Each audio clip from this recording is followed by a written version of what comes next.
Hello everyone, good evening and जय हिंद। मैं विवेक आप सभी का स्वागत करता हूं Exampur defence warrior YouTube channel पे। कैसे आप सभी लोग? बढ़िया। तो अब एयरफोर्स का एग्जाम मान लीजिएगा आपका एक दिन का हो गया, 1-2 दिन और बचा है, तो आप सभी लोग का हो जाएगा, आप टेंशन नहीं लेंगे। अब हम बात करते हैं कि नॉर्मलाइजेशन कैसे होगा एयरफोर्स में, किस बच्चों का नंबर बढ़ेगा, किसका कम होगा, क्यों ऐसा होता है। तो मैं इसको ना पहले बेसिक आपको समझाता हूँ इसमें नॉर्मलाइजेशन का होता क्यों है। क्योंकि नॉर्मलाइजेशन एक तरीके से धोखा होता है। बहुत ईमानदारी से बताऊँ आपको मैं, धोखा इसलिए क्योंकि जिस बच्चे का नंबर बढ़ रहा होता है उसका बढ़ जाता है और जिसका घट रहा होता है घट जाता है। और नॉर्मलाइजेशन जनरली लोग क्या सोचते हैं, जिसका नंबर कम आएगा उसमें थोड़ा जुड़ जाएगा, जिसका ज़्यादा आएगा उसका कम हो जाएगा। ऐसा नहीं होता। जिसका ज़्यादा आता है ना उसका और बढ़ जाता है, और जिसका कम आता है उसका और कम हो जाता है। ये थोड़ा सा ना उल्टा लॉजिक लगता है जो हमारे दिमाग में चल रहा होता है इसके हिसाब से।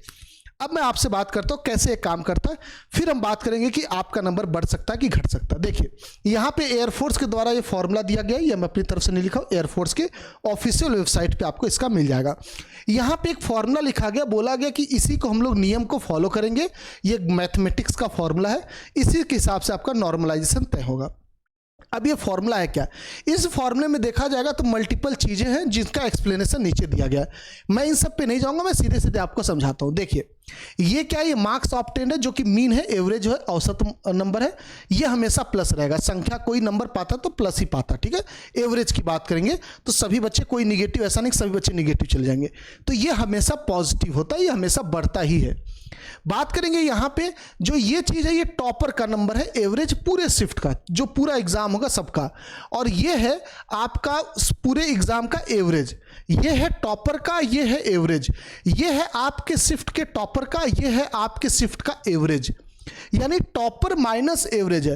तो टॉपर का मतलब क्या, बहुत ज्यादा नंबर पाए तभी तो टॉपर है, और एवरेज कम है। यानी आप ये चीज कह सकते हो कि ये भी आपका हमेशा पॉजिटिव रहेगा, ये कभी निगेटिव नहीं हो सकता। जैसे आपके शिफ्ट से मान लीजिए एयरफोर्स एक्स ग्रुप की बात करेंगे, 70 में से कोई नंबर पाया बच्चा 62, वो टॉपर है। एवरेज क्या सबका 62 जाएगा? नहीं, वो 40 हो सकता है, 30 हो सकता है, 32 हो सकता है, तो वो हमेशा प्लस में ही आएगा। अगर 62 माइनस 30 करूंगा तो प्लस ही आएगा। तो ये टॉपर माइनस एवरेज है, ठीक है। ये क्या है, पूरे शिफ्ट का, सभी जितने एग्जाम होंगे, ये आपके शिफ्ट का जिसमें आप बैठे हो, ये भी पॉजिटिव हो गया।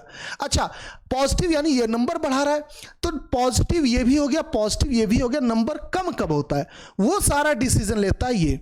अगर ये निगेटिव आ गया तो इसमें से इसको माइनस करना पड़ जाएगा, और अगर ये पॉजिटिव आ गया तो इसमें ये जुड़ जाएगा, यानी नंबर बढ़ जाएगा। तो सारा खेल किसका है, इन भाई साहब का है। ये पॉजिटिव आ रहे हैं कि निगेटिव आ रहे हैं, यही खेल है और कुछ भी नहीं।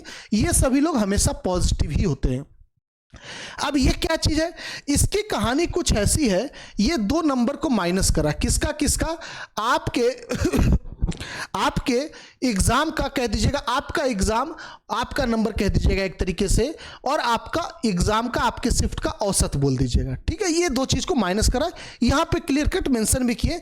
अगर मैं आईजे को बात करूंगा तो इज योर एक्चुअल मार्क, जो आप पाए हो ना, ये है आप जितना नंबर पाए हो और जो औसत है, इन दोनों को माइनस कर रहे हैं। ये पॉजिटिव होगा तो नंबर जुड़ता है, बढ़ता है नॉर्मलाइजेशन में। अगर ये निगेटिव हो जाता है आपका तो नंबर घट जाता है। ये आपका नंबर है, ये औसत है, ध्यान रखेंगे, बार बार बोल रहा हूं, इन लोगों को आप भूल जाइए, बस इस पे ध्यान रखिए। आपका नंबर और औसत है। अब मान लीजिए आपके शिफ्ट का कह दीजिए, पूरे एग्जाम का, एक तरीके से सिंपल बात करता हूं, शिफ्ट का ही जनरली देखा जाता है। आपका मान लीजिए एवरेज कितना आ गया, एवरेज 70 में से आ गया। सभी बच्चे मिला के देखा जाएगा, सबको जितने नंबर है, जितना नंबर पाया, टोटल नंबर ऑफ स्टूडेंट को डिवाइड करेंगे तो मान लीजिएगा एवरेज आ गया आप तरीके से, एक तरीके से 31 नंबर, ये एवरेज आ गया। और आप पाए हैं, आपका जो नंबर है ऑब्टेन्ड मार्क, ठीक है, ये कितना आपका 32 नंबर है। आप एवरेज से ज्यादा पा गए तो आपका नंबर बढ़ जाएगा और जुड़ जाएगा। लेकिन अगर आपका ऑब्टेन मार्क एवरेज से कम हो गया, 30 हो गया, तो आपका नंबर और कम हो जाएगा। यानी आपका जो नंबर है ना, वो औसत से ज्यादा होना चाहिए। तो इसीलिए लोग कहते हैं कि अगर आपके शिफ्ट का पेपर टफ आता है तो नंबर बढ़ जाता है, इजी आता है तो नंबर घट जाता है। उसका रीजन ये है कि अगर शिफ्ट का पेपर टफ आ गया यानी एवरेज मार्क्स डाउन हो जाता है। ये जितना कम होगा आपका नंबर उतना बढ़ेगा तो और टोटल बढ़ जाएगा, है ना। तो ये चीज़ इसके अंदर लॉजिक लगता है, और कोई इसमें लॉजिक नहीं। निगेटिव मार्किंग वगैरह का लॉजिक नहीं होता है कि हमारा ज़्यादा गलत हो गया तो हमारा नॉर्मलाइजेशन में नंबर कम हो जाएगा, नहीं, ऐसा नहीं होता है। आप जितना गलत करो सही करो, नॉर्मलाइजेशन से कोई लेना देना नहीं। लेना देना सिर्फ दो चीज़ है कि आपके शिफ्ट का औसत कितना गया है और आपने कितना नंबर पाया है।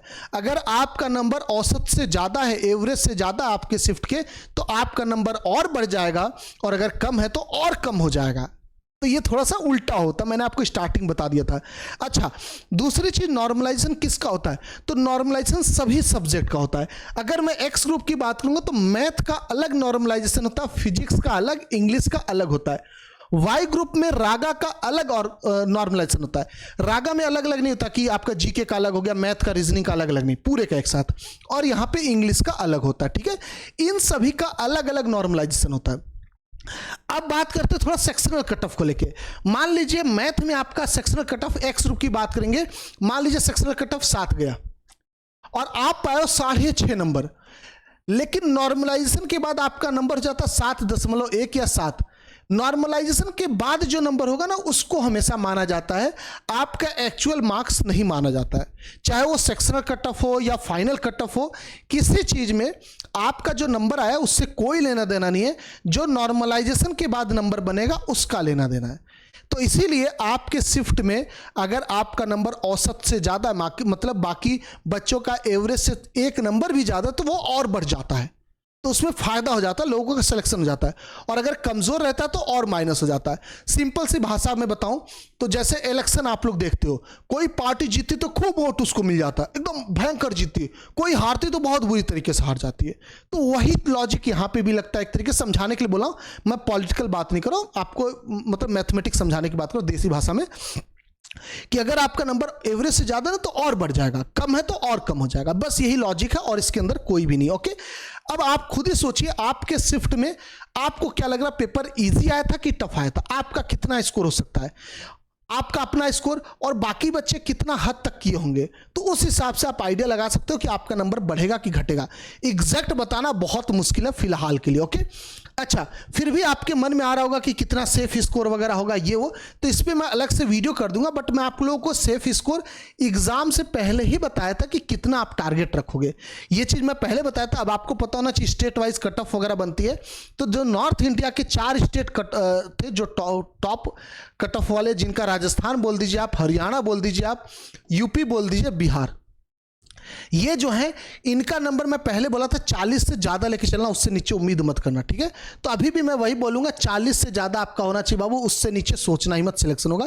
क्यों? क्योंकि फिजिक्स, एयरफोर्स एक्स ग्रुप की मैं बात करूँ, फिजिक्स की बात करूँगा, न्यूमेरिकल कम दिया, 6 से 7, 5 से 6 ऐसा न्यूमेरिकल दे रहा है।